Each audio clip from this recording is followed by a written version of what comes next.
Hello and welcome back to Kerbal Space Program, my fellow Kerbal nuts. We are reaching for the stars, and in this episode, we are going to build a Moho probe. So we tried to do this before off camera, and it woefully failed, and that's what Eve's apple became. And so we'll see what will become of that. The probe was fine, but it just did not have nearly enough delta V. I think I had a total of 6,000 delta V, and I think I need more like 15 to 20.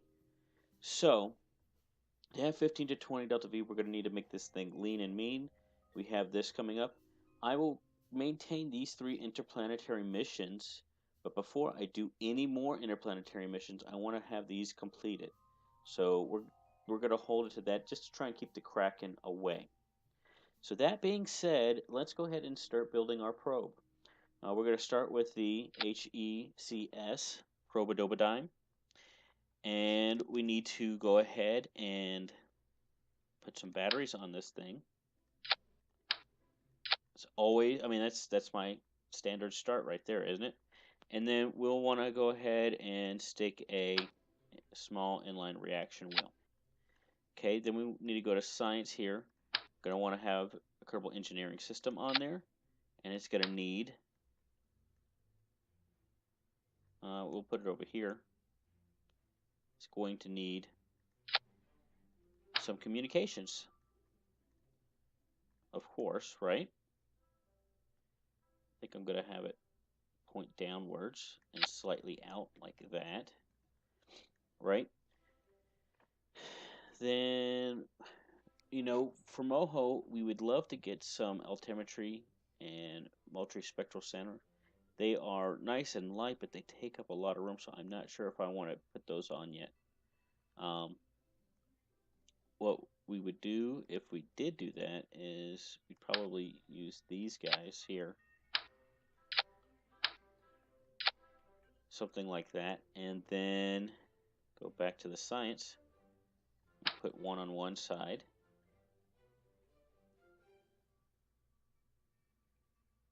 and we would want to rotate it that way, like that,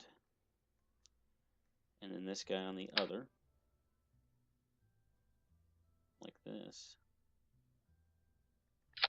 and they would balance each other out weight-wise, so we wouldn't need that. And let's see, mass-wise, that's 273 kilograms. Without that, it's 210. So it's about 63 kilograms. I think that's well worth the science gain that we'll get from it. Okay, so other science we want on there is includes a thermometer. We also want the Are You Alive? The Alive beep signal. Let's see here. Sound experiment is always a cool one to have.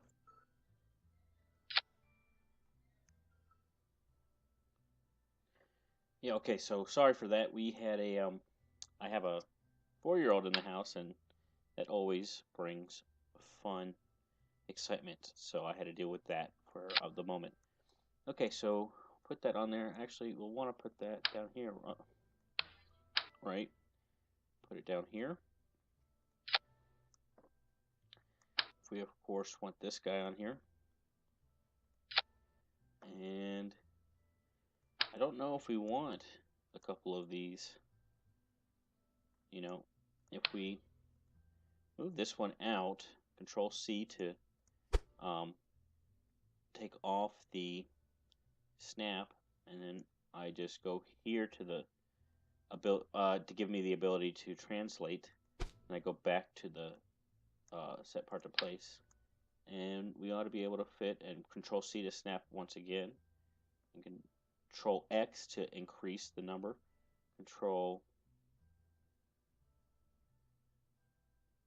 Shift X rather, Shift X and Control X to increase or decrease the number on the radial. I'm still doing these. If you don't need these tutorial, this kind of tutorial, you don't have to watch this. I'm just doing it for those who might still want it. I won't do them forever, but for the first time I'm doing each of these things, I will. And we've done one pro, but I want to do one more because this one's going to be based on what we've learned from the other ones, right?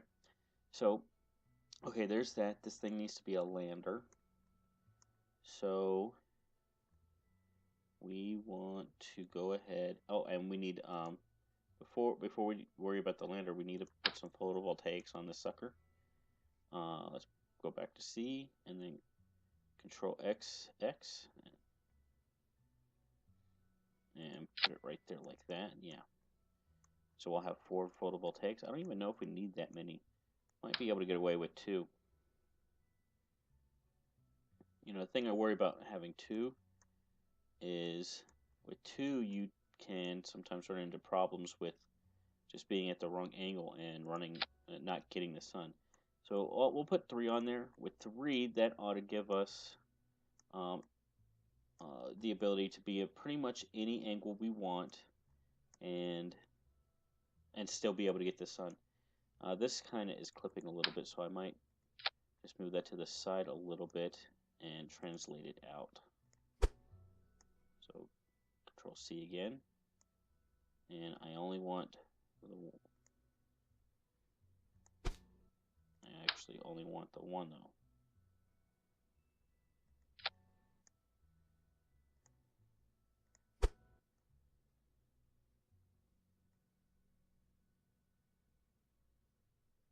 There we go. So that looks good. Okay. So we got, this thing is jam-packed, right? It's got the probe core. It's got all the science and communications we can throw on there. It's got some photovoltaics. It does not need parachutes because it's not going into an atmosphere. But it does need to land, and so it needs to have a tank and engine and some landing gear, right? So let's figure that out. And one thing we might do is just plop that thing right on top of there and see about having an engine that way. Might still have a bigger engine. And if we put some fuel in there, yeah, that gives us delta V, right? Kind of like that. Now, that gives us 4,500 delta V right there. Just with that. And a good thrust to weight ratio, right? And if we have less, the thrust to weight ratio only goes up as we spend our fuel, right? And we'll have the ability to shroud this, right? So even though it's a funky shape, it ought to still work. So yeah, I think that's what we're going to do for that. Now the only thing about it is having the ability to land. And so what I might do here is go back to our handy dandy octagonal struts here and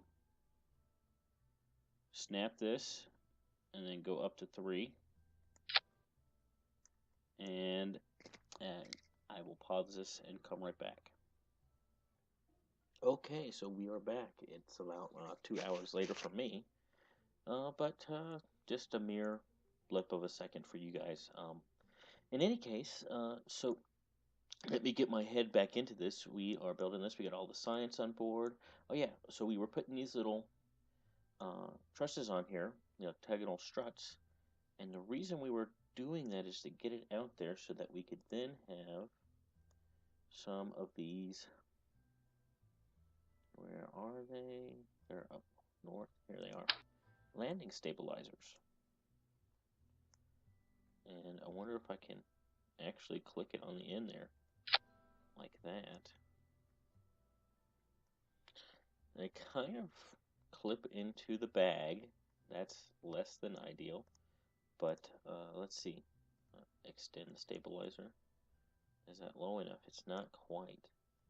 So what we would have to do is Control C to undo our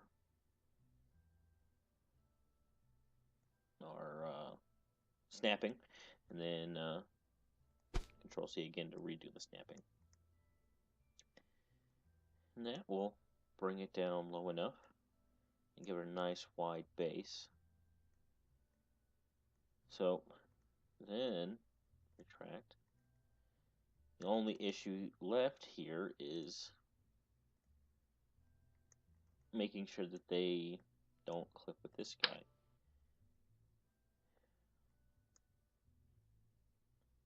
I wonder if there's a better way to do that.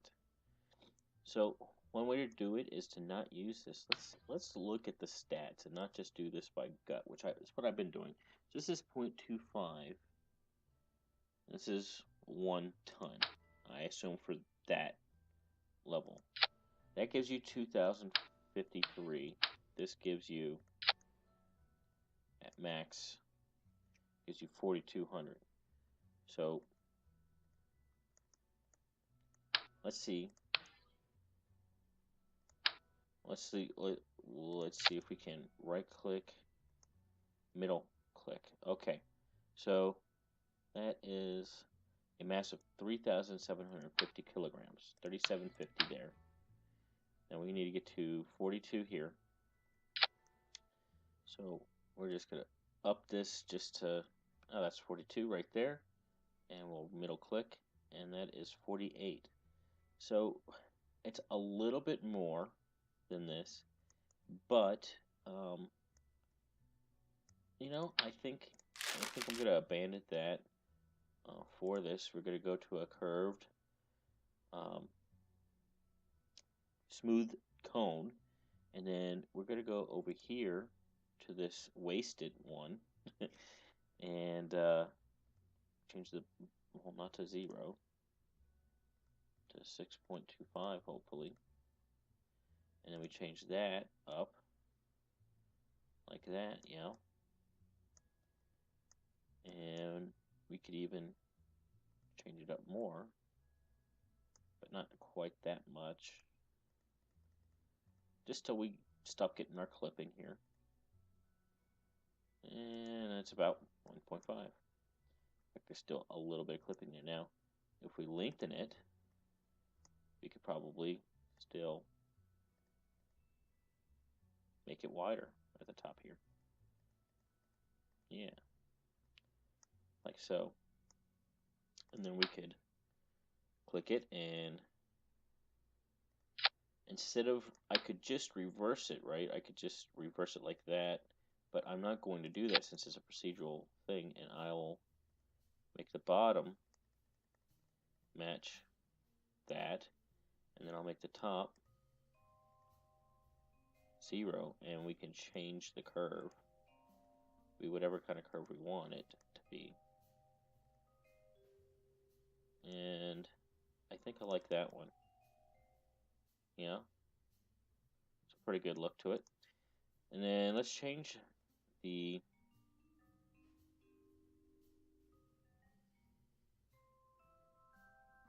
yeah, I like that.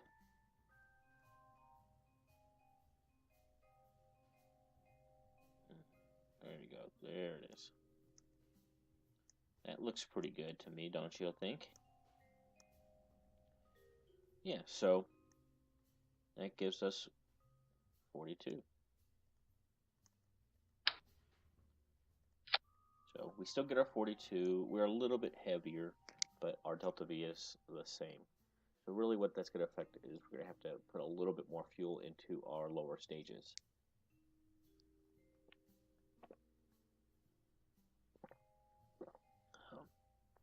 All right, drink for the day for this session is apple juice. Just straight up apple juice, organic and nice and great.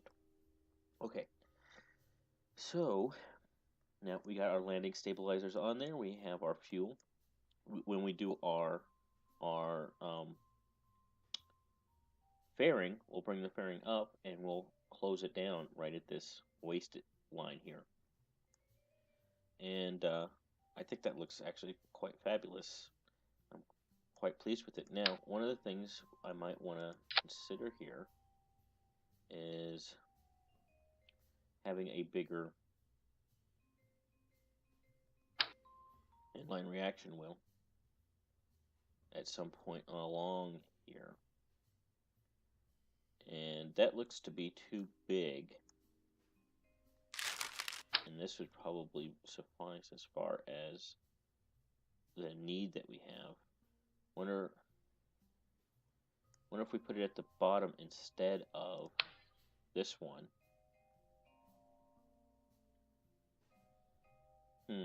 I just got to think this through a little bit. Yeah, so I'm going to take this off. I'm going to take that. Well, before I take that off, I want to take these off. And then get rid of that. Stick that on there. Thusly. This is clipping into that. I don't like that. So we're going to have to move that up.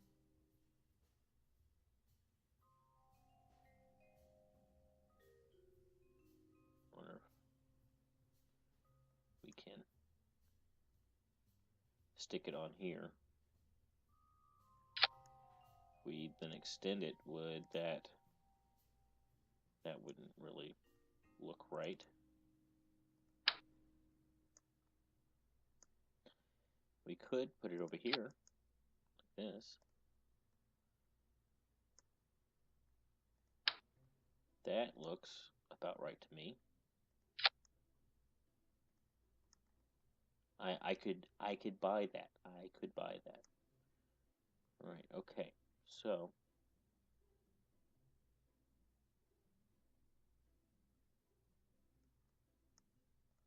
put that back on.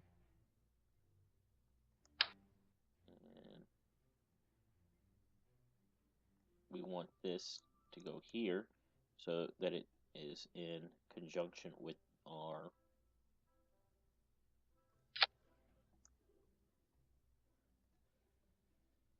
photovoltaic panels. I'm sorry, I don't think well when I'm doing all these things at the same time, so bear with me a little bit, folks.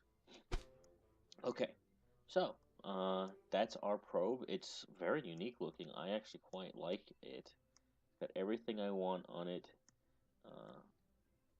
The only thing actually I'm worried about is, okay, if we extend this thing, it's kind of clipping through those a little bit. I think that's something I will live with. I think I can live with that. And what about this guy? Because I know it has some things that come out.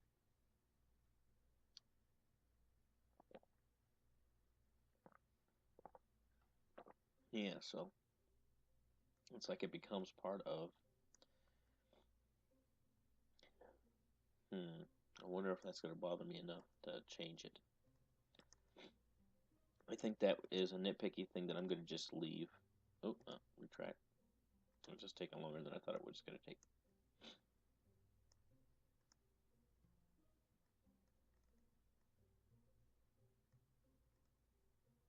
Retract. There it goes. It's going in there. Okay. So we then put a decoupler, and so this will be the stage that lands, right? So it doesn't even count for getting to minimus, and we need like 9,000 meters per second to get to minimus. So we want to go over here, put our largest fairing on there, and we just close it right there like that. That's perfect. I kind of wish I could change the skin of the fairing, but that will work, won't it? And we can just have a clamshell deploy, and 3 sides is fine, and edit, and we'll just redo it just so that to make sure that it has that. Yeah, and so that'll just come up. Excuse me, that'll just come off in 3 sections there, and I think that'll be a beautiful shot. Okay, I'm going to shift click and then roll my mouse up without moving the mouse itself, and that'll just translate us up without losing our center on this circle here. It's really easy to get it out of center, and it's very difficult to get it back. So that's how I accomplish that. Okay, So now we're doing our transfer stage here.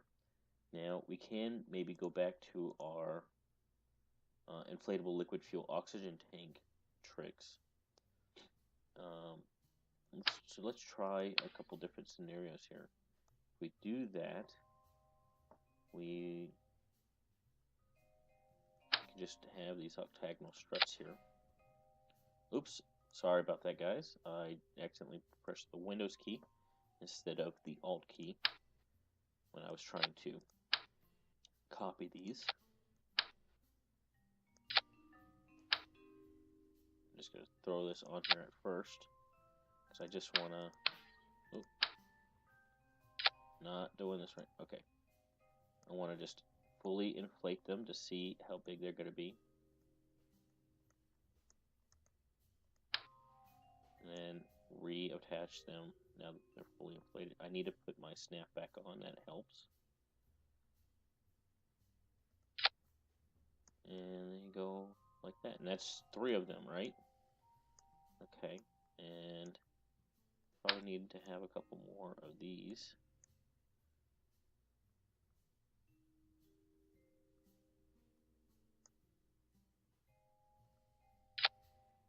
I'm not sure if that's actually attaching the way I want it to, so could I go ahead and just take those off and reattach them later.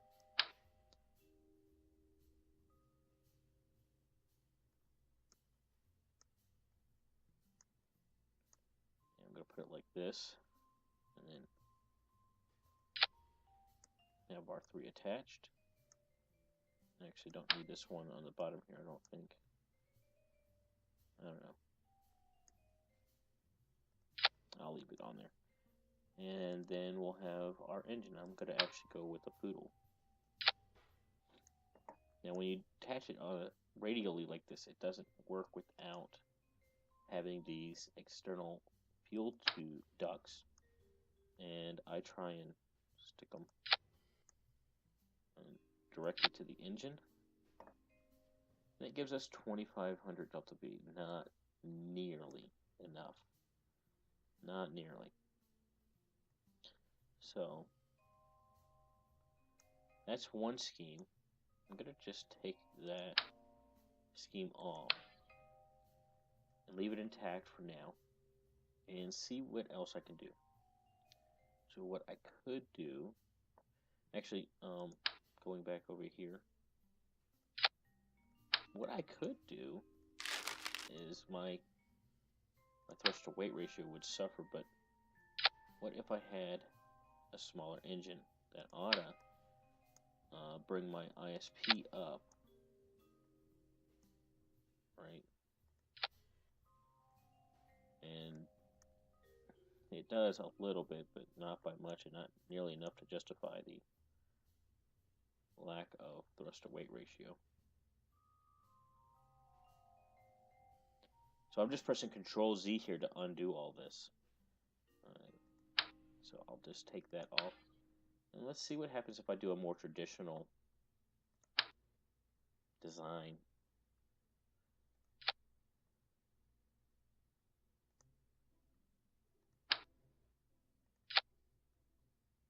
Yeah, so that's 43. I mean, it's obviously just a lot more fuel, period. It just is.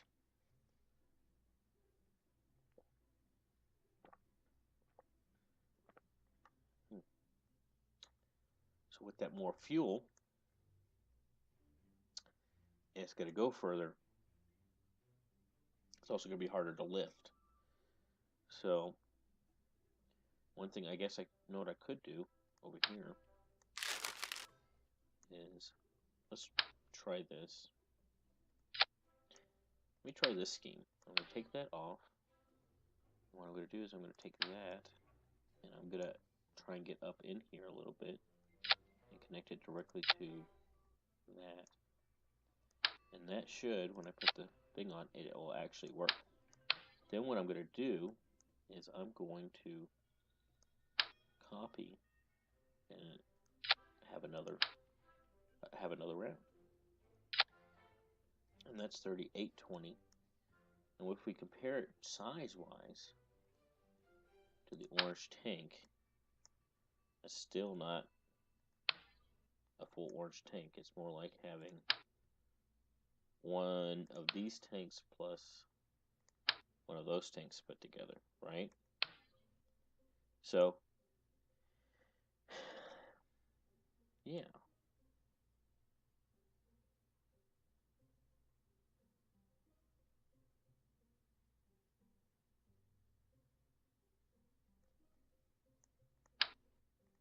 I'm just trying to think through, do I want a third round on there? Or leave this one and just go ahead and have that be one stage. And one thing I'll want to do is, at this point, I am going to want an extra thing there. That brings my delta V down, but it was going to be needed and was going to bring brought down regardless. So, do a Rocco Max brand decoupler, and then I don't know. This is getting to be a little bit out there, a little bit ridiculous.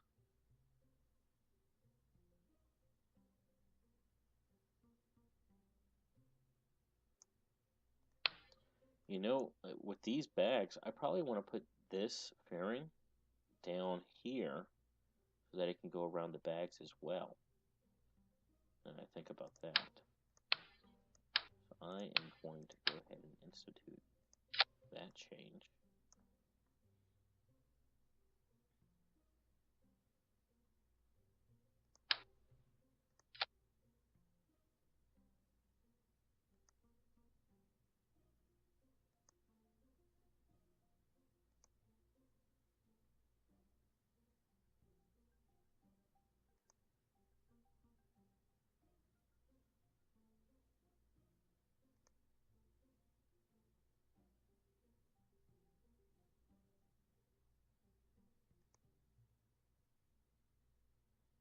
Yeah. And so that'll just give it a little bit more aerodynamic. Be a little bit more aerodynamic at least. Yeah, I mean, honestly, at this point, until we get more efficient engines like the ion engines or the what would honestly be ideal. I mean, this setup, but instead of having the Poodle, if we had the nuclear engine, man, that thing would be ridiculously great because we can set these up to just have liquid fuel in them if we want it, and the weight, the wasted space and weight is very negligible compared to one of these traditional tanks. I mean, I'm just thinking this through aloud. So honestly, that would be ideal. And we might need a wait to do that before we go to Moho. So all this stuff that I'm doing right now either won't show you guys, or I'll show you guys, but I won't actually launch this thing because it's just it's going to be too hard to get off the ground and also have enough delta V that we need. You know, because that only adds an extra 3 right there. It gives me 7, I need 9. Now that does include the lower stages. But that just, I mean, this thing, adding that stage right there with a Poodle, it would just never, ever, it would never leave the ground. It just never would. You know, I'm going to need to have one of these, and then it's going to have, I mean, that's starting to be on the lower side of the thrust to weight ratio, which is fine. I mean, we can do that, but we can't do any more. Adding another stage here is just out of the question. That's just not going to work. So, let's see here. We might have to settle for a flyby. I think I can get enough delta V for sure for a flyby, but this landing notion that I have may be a little bit pie in the sky for now. And I don't want the 3. I mean, it can work with 3. The reason I prefer 4, even though it's more weight, is having it on axis, these wings, does give you more stabilization than if you had the 3. In real life, I don't know that it would change it that much, but in the game it does, and so that's why I prefer it. And then, you know, instead of having 4 regular engines, what we could do to increase our efficiency is we could take these off, Alt, click that, then throw on our radial decouplers here. And we just want them 2 at a time. And I know it's clipping through the tail right now, but I have a reason for doing this. And that reason, as y'all should be aware by now if you've watched my videos, is when I take these nose cones, they just default to be correct when you stick them onto that side there. And then I can take the radial decoupler and just move it to where I want it. I think I'll put it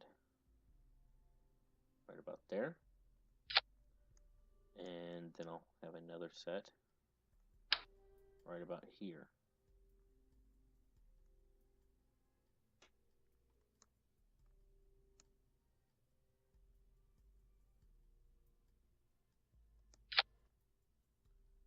And that looks good. That does not, though. No. Just Control Z. And see, it also leaves the empty part, which I can just get rid of now. But what I'm trying to do is, this is not on the right, it's in the right spot.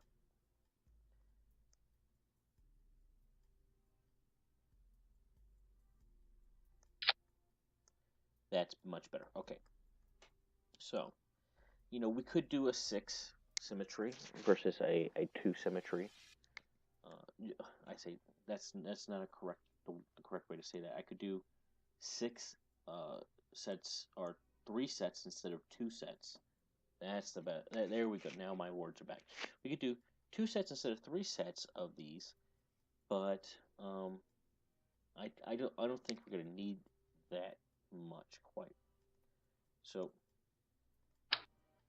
this is what's called asparagus staging. If you've seen my earlier videos, I did this once before, but just to show you again. So then you take your ductwork and you connect it from one set to the other.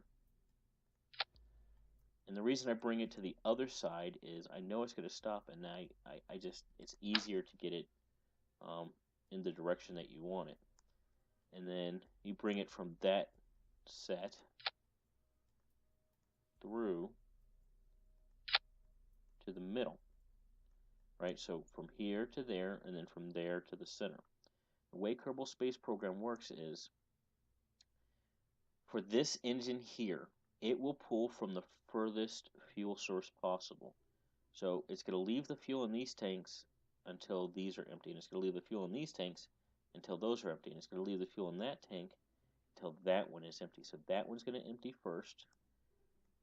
This one and this one simultaneously will empty first, and then this one and this one will empty.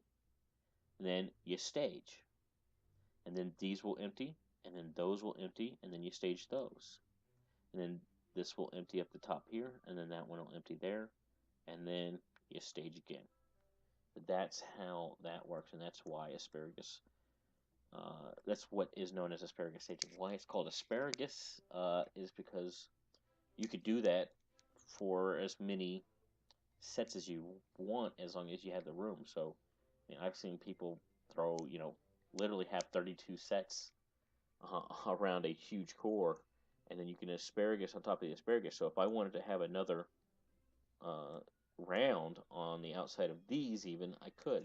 It could go forever, and it's an efficient way of doing it to where you're getting around the thrust. With each set, you're adding engines, and so therefore you're adding fuel and delta V without losing thrust to weight ratio, and that's why that works.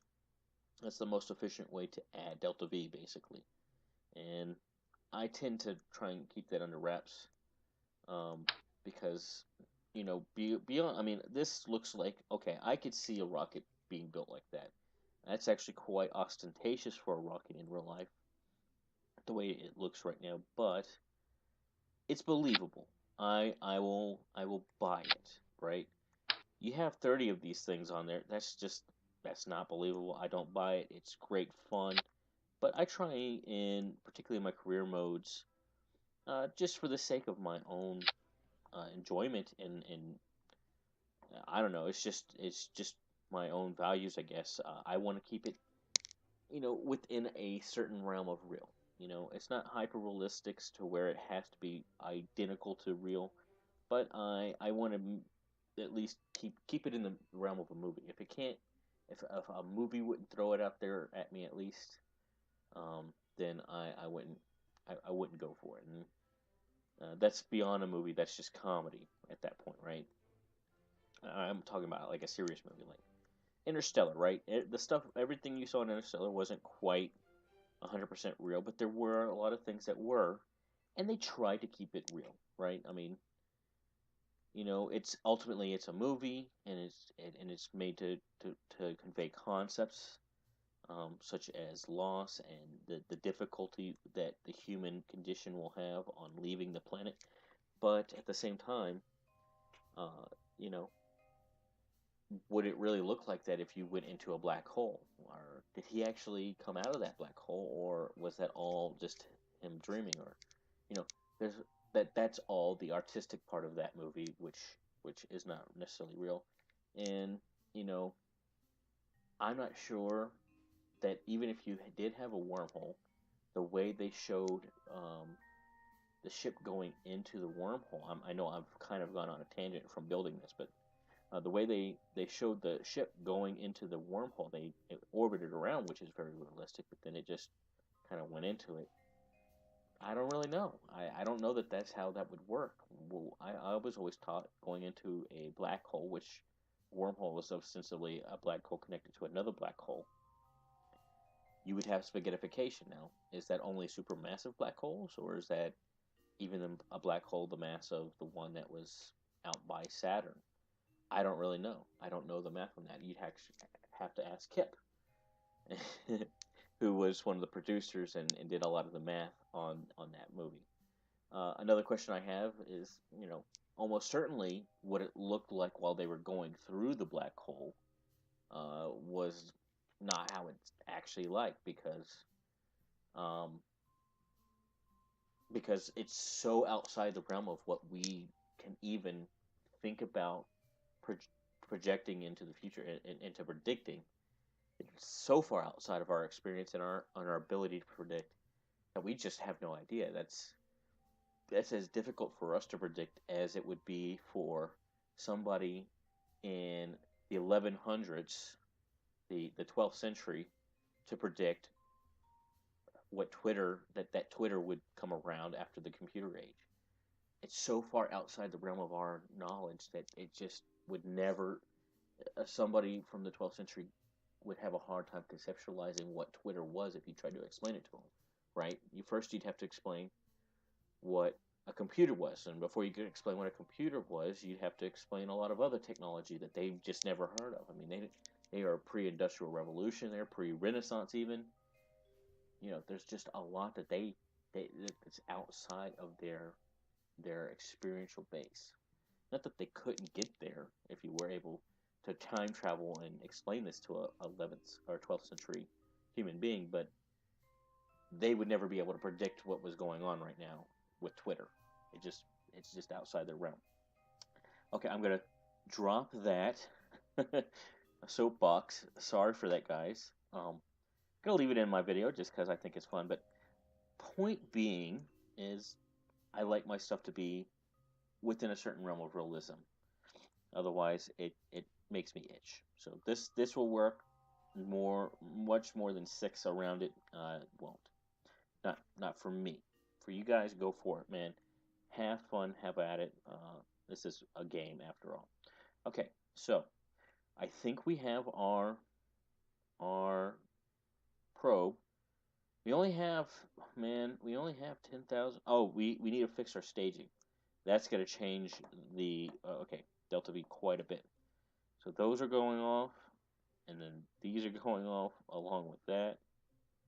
That's not actually, these need to go off there, and then these need to go off on another stage. with these. These engines need to go with those engines, and the engines need to go first, and that changes our delta V. And I said, what did I say, 15 to 20 would be ideal. You know, I might push it and say, you know, this might not be a lander. That might be the difference. And so, you know, that's another 4,000 delta V. I would think that I would need to truly make this a lander. And the way I would get that is by getting a better engine, nuclear engine, or for this stage up here to get a, instead of having all this fuel, you just have a little xenon fuel with a little, what are they called? I don't even remember. The electric motors, the electric engines, the daily whackers. What are they called? I don't remember.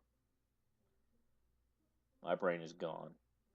I'm just rambling, and I don't even know why you guys watch my videos.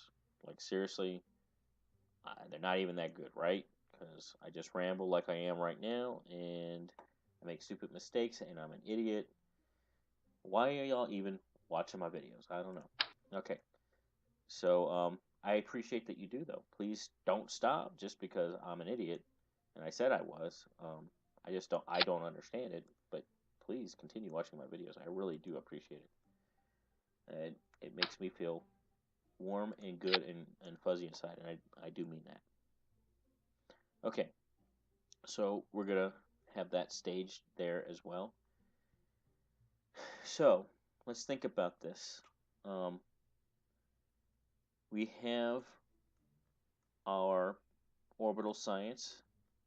We have thermometer, ABS, and time. What happened to my?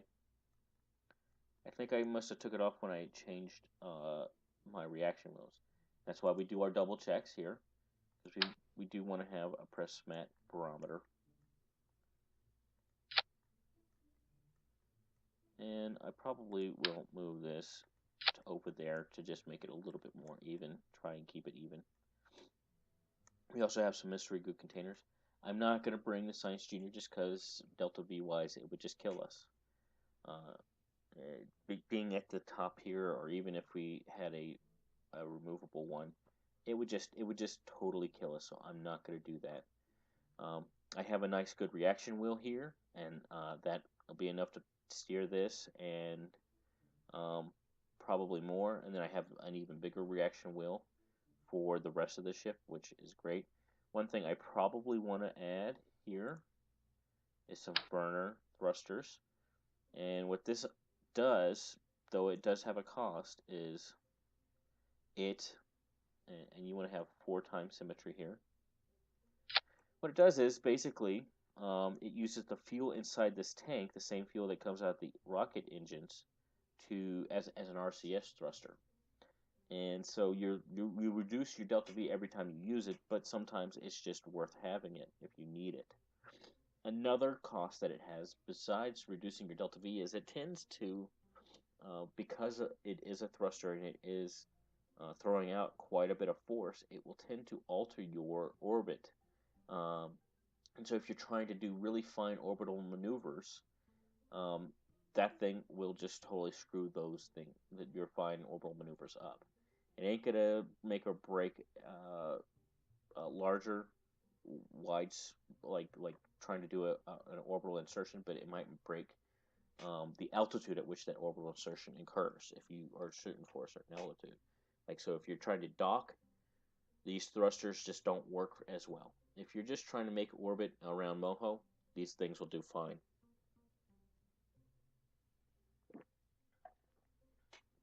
All right. So, I think I have rambled enough for you guys. What are we going to call this? We're going to call this Mohoron, as a Mohoron.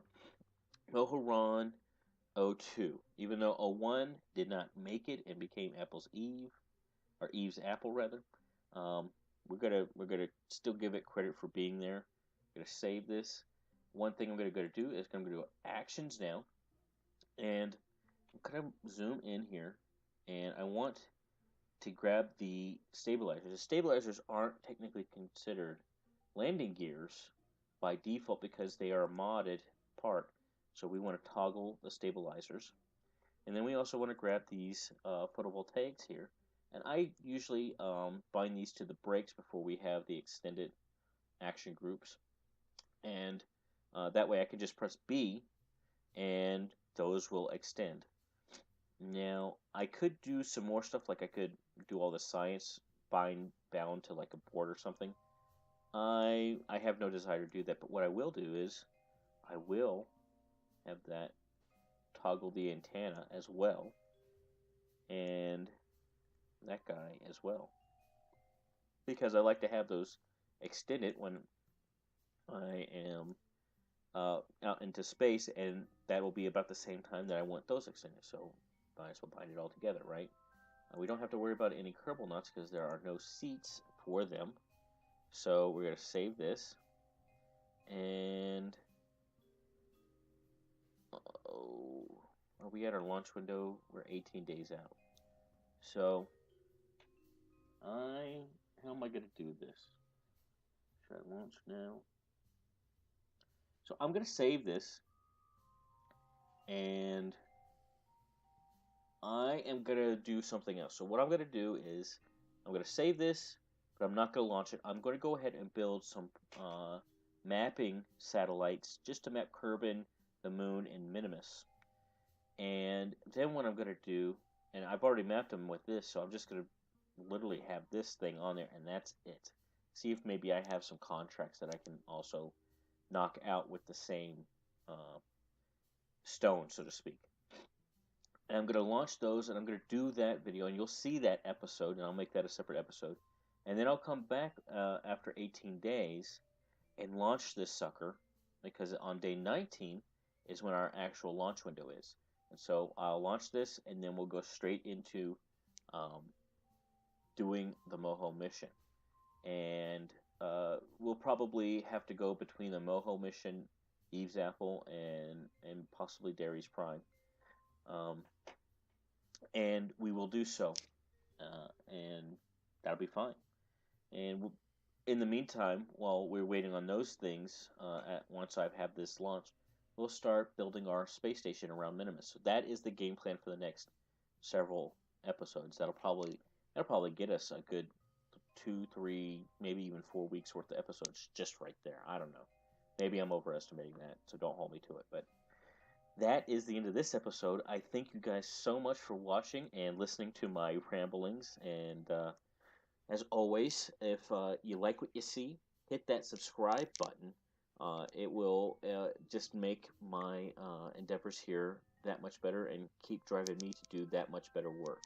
Ultimate goal here is to upgrade my computer, my microphone, all my tech, so that I can make the best videos for you guys as possible.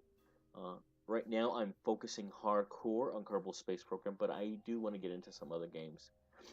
Once I can get ahead on Kerbal Space Program by about 2 weeks, I'll go ahead and get into the other games. And I would be there, except that I had all these technical issues that the last several episodes have suffered through.